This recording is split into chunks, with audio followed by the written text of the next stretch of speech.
আসসালামু আলাইকুম, কি অবস্থা সবার? ভিডিওটি অনেক দেরিতে শেয়ার করা হচ্ছে। আরও রোজার পরেই আমি ভোলায় চলে এসেছি। শ্বশুর বাড়িতে 2-3 দিন থাকার পর আজ আমার বাসায় যাব। আমাদের বাসায় আজকে সবার ইফতারের দাওয়াত আয়োজন করা হয়েছে। বাসায় আসতে আসতে আমার দেরি হয়ে যায়। এসেই দেখি আম্মু সব আইটেমসগুলো টেবিলে সাজিয়ে রেখেছে। আম্মুকে বললাম তাহলে আমি সব আইটেমসগুলো প্লেটে গুছাই। আম্মু বলল তোর গুছানোর দরকার নাই, ইরাম এবার সব আইটেমস গুছাবে, ওই ইফতার গুছায়। আমি তো শুনে অবাক।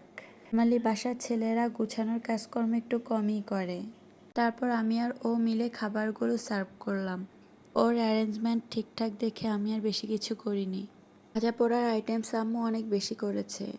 আমাদের বাসায় অলওয়েজ ভাজা পোড়ার আইটেমস অনেক বেশি হয়। আমার ছোট ভাইও হেল্প করার জন্য চলে এসেছে।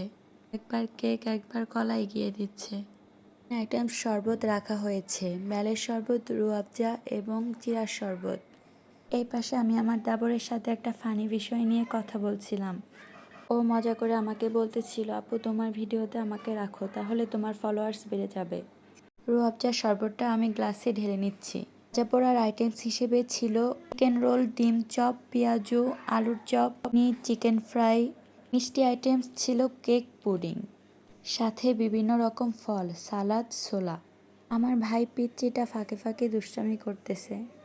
আইটেমসগুলো ওর পছন্দ, সেটা ও ফাঁকে ফাঁকে নিয়ে খাচ্ছে। আমরা ওর দুষ্টুমি নিয়ে মাথা কম ঘামাই। তারা ও বাসায় না থাকলেও খুব একটা ভালো লাগে না। আমি আর ইরাম আসলে যেটুকু সময় পায় আমাদের সাথে সাথেই থাকে। এখানে গুনতেছিলাম শরবত ঠিকমতো হচ্ছে কিনা সবার। ইহানকেও 1 গ্লাস রুয়াবজার শরবত দিলাম। রুয়াবজার শরবতও খুবই পছন্দ করে। এটা পছন্দ করার মূল কারণ হলো রুয়াবজার কালার লাল। পুরোটা না খেয়ে আবার শোকেসের উপরে উঠেছে। কেউই ওর দুষ্টুমি পাত্তা দেয় না। কারণ ডাক দিতে গেলে সেটার পরিমাণ আরও বেড়ে যায়। বাচ্চারা এমনই। ডেকোরেট করতে গিয়ে একটা প্লেটে কিছুটা শরবত পড়ে যায়। তাড়াতাড়ি করে প্লেট সেটা সরিয়ে ফেলি, যেহেতু ইফতারের টাইম অলরেডি হয়ে গেছে। আজান দেওয়ার পর আমি খুব একটা ভিডিও ক্লিপস নেইনি, সবাই বসে গেছে ইফতার করার জন্য। পর্যন্তই।